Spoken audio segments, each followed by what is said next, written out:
So good evening, sir. For you, for in US, good evening or good morning. So for me also it is good morning only. For me, it's good evening. Oh, Good okay, morning. okay. Yeah. We are very happy to receive you for the virtual for the fourth Asia Pacific School Psychology International Conference being held at Central University of Haryana, Mahendragarh, India. Yes, sir. Preside over, then Professor Eric Miller will have the presentation for 20 minutes. Then followed by if any questions are there, they can ask. We are happy to welcome Professor Gopal Krishna. In that respect, may I request our Professor R. Gopal Krishna to formally chair the session and welcome our resource person, Professor Eric Miller. Over to you, sir. Yes, sir. So thank you very much. It's a great honor for inviting me to chair this great session. First of all, I am immensely thankful to our dearest Dr. Pancharamalingam sir, because I have been watching that he is a highly committed psychologist in the country, and especially for the school cause. And last time when we met in Pondicherry, I requested him rather that we should include Dr. Eric Miller, who is a passionate music therapist. During 2012, when I conducted a conference at Bangalore University on music and mental health, one of my friends, he recommended Dr. Eric Miller's name for a keynote speech at the conference in Bangalore University. And after going through the biodata of Dr. Eric, I felt so happy that there is a passionate music therapist in US, and who richly deserves to come out to this particular, I mean, for that conference. And he all the way came from US and delivered a very effective keynote address at Bangalore University. And today, I am so happy that he, as I told you, that he has accepted our invitation on behalf of Dr. Pancharamalingam sir and on behalf of Central University, Haryana. I welcome my friend Dr. Eric Miller to present his topic today, and we shall invite him very humbly, sir. Sir, Dr. Eric Miller.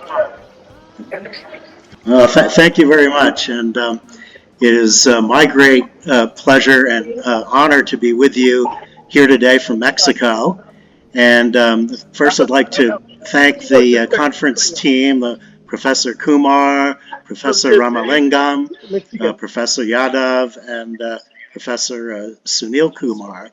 But most of all, I'd really like to extend a really special big thank you to my colleague and friend, Dr. Gopal Krishna, for your work in coordinating this. And I just have wonderful memories from the couple of times visiting at University Bangalore. The keynote, of course, in 2012 was a very special occasion for me. And I just loved coming back in 2014 to, again, meet more of your students and to share more of the work that I'm doing over with you. And in some ways, it's kind of, I would really have enjoyed being with you present in India for this conference, because it's such a it's such a high level event and something that I do feel really passionate about. But in lieu of being there in person, we will go with the remote format. And some of the presentation actually talks about the benefits of remote work and now the new cutting edge technologies that allow us to go even further than before with being able to operate not only presentations but actually doing delivery of music therapy, biofeedback, and other psychological treatments. So with that, I will jump in to the PowerPoint presentation, And let's see if we can get it to come up. So I'll do the present now, window, and let's see if it comes up. Okay. Are you seeing a slide up on the screen? Okay. We'll take that as a yes. And we'll go here. Okay.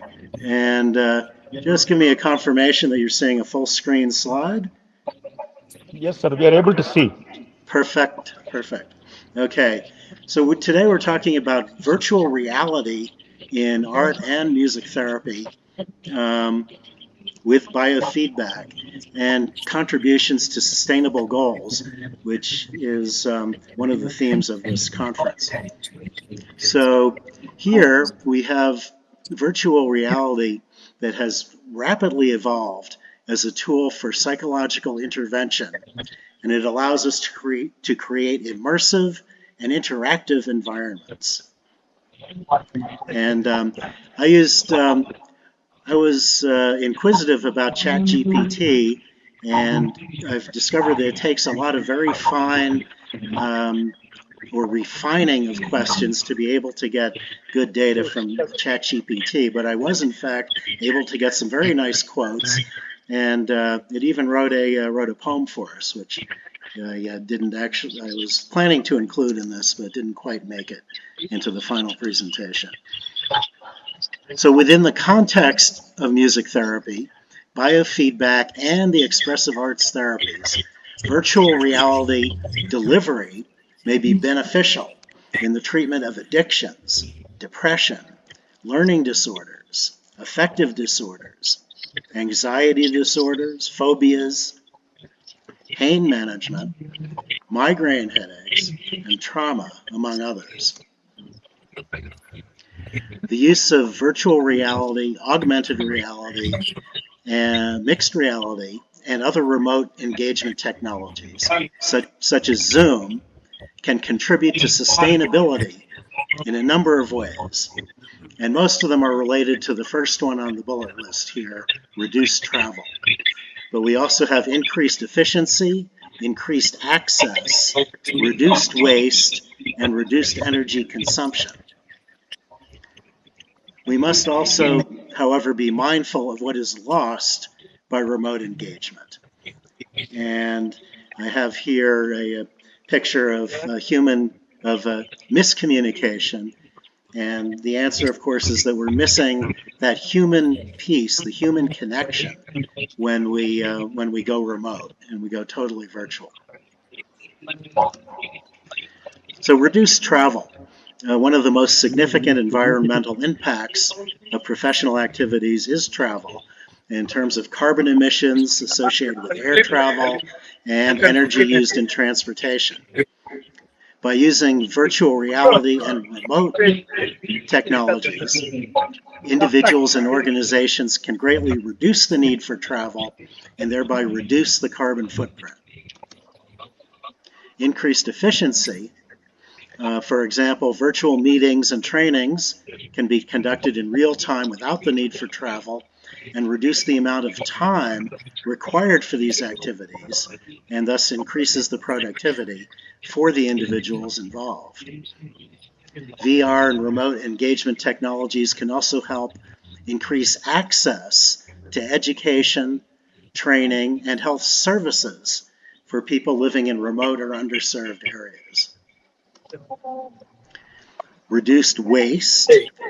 In traditional face-to-face meetings, trainings, materials such as paper, pens, and handouts are often used, generating significant waste. By using virtual reality and remote engagement, organizations can reduce the need for these materials and thereby reduce the amount of waste generated by these activities. We can also reduce energy consumed, for example, by using laptops or even, I understand, mobile phones on by some of the participants, reducing the energy consumption associated with the activities. And efficiency, again, related to travel, but without the need for travel, reducing the amount of time required for the activities can help increase the productivity for the individuals involved. So let's take a look at music therapy. Whether it's through receptive music therapy as a tool for relaxation and stress reduction, or active music therapy through the playing of musical instruments as a means of communication and expression, music therapy has been shown to be an effective and accessible form of intervention for a range of mental health conditions. And this was mostly GPT chat, however, I did modify it slightly to include the receptive and active components of music therapy. In the virtual environment, we can have organs, drums. In the upper right-hand corner here, we have a virtual jamming partner. And there's so many synthesized instruments that we can use. So you can have pianos and sitars, tamboras, all kinds of instruments. And so this is really just the tip of the iceberg. And I'll be showing a very short video shortly that gets us into the virtual environment for those of you that may not have had the experience yet. So art therapy is one of the ways that we can really get into virtual delivery right away. And also you think of the savings in terms of all the costs of art supplies and paints and brushes. Here you have unlimited colors, brushes, paints, and likewise with the music, with the instruments. You have access to the sounds of many instruments that would be very expensive otherwise for your music therapy clients to be able to access. And a little bit of research here as to the effectiveness of remote delivery. So a study by the Swedish government in 2018 found that remote medical consultations led to a significant reduction in travel and the associated carbon emissions. According to the study, remote consultations reduced the carbon footprint of medical visits by an average of 30% compared to traditional face-to-face visits. And we can see that in the purple square here, 30%. A European Union study in 2020 found that remote therapy sessions reduced the carbon footprint of these activities by up to 90%. And a study of the University of California in 2019, California found that telemedicine and teletherapy services led to a reduction in energy consumption and the associated greenhouse gas emissions up to 70%. 9790. I'll send this. And your topic is suicide notes regarding I want to talk. I'll send some notes from Tamil Nadu. So here is a VR screen of a application that I'm actually working on with Eric? some coders in India. Yes. Eric? Yes. Just a second. I kindly request the audiences to switch off your mics, please. There's a lot of disturbance. Okay. Let only Dr. Eric speak and others' mics, please switch it off. That's right. We're getting a lot of background noise from Yes, sir, phones, microphones that are Sorry for left that. on. Sorry for Okay. that. Okay. Do we have a clear field now? Yes, sir. Yes, sir. Okay. So I'm working with some coders in India on a virtual reality neurofeedback application, which is taking place in a space scene. And we can see the EEG values up above for delta, theta, alpha, beta, and gamma, and a beta-theta ratio up on the top, which come in live during the session, generated by a Mindwave Mobile 2 headset, in addition to a virtual reality Meta Quest 2 set. Now we'll see if this video is able to come through. hopefully in a second or two we'll get the go ahead for the video here. And okay, let's put on the VR headset and get jamming.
okay, that was a ride into the virtual reality environment with 3 different virtual reality apps. That was a Patch World, a Virtuoso, and a painting program.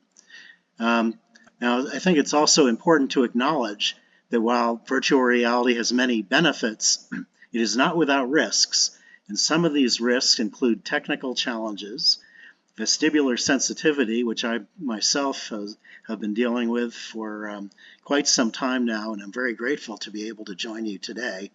Despite that, privacy and security concerns, limited evidence base as yet, it's a very new technology, and user safety. It is essential that we approach the use of virtual reality in therapy with caution, and that we take steps to mitigate the risks and to ensure that VR is used in a safe and effective manner.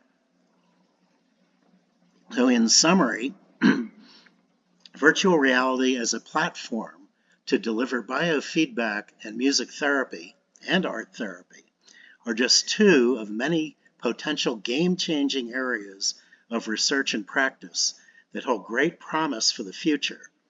And I am confident that through collaboration and cross-disciplinary dialogue, we can continue to push the boundaries of what is possible and achieve a more sustainable and fulfilling world for all of us. Here are references for those that are interested, and here's my contact info. And anyone that wants a copy of the presentation, I'm happy to email it to you or email you a link for it.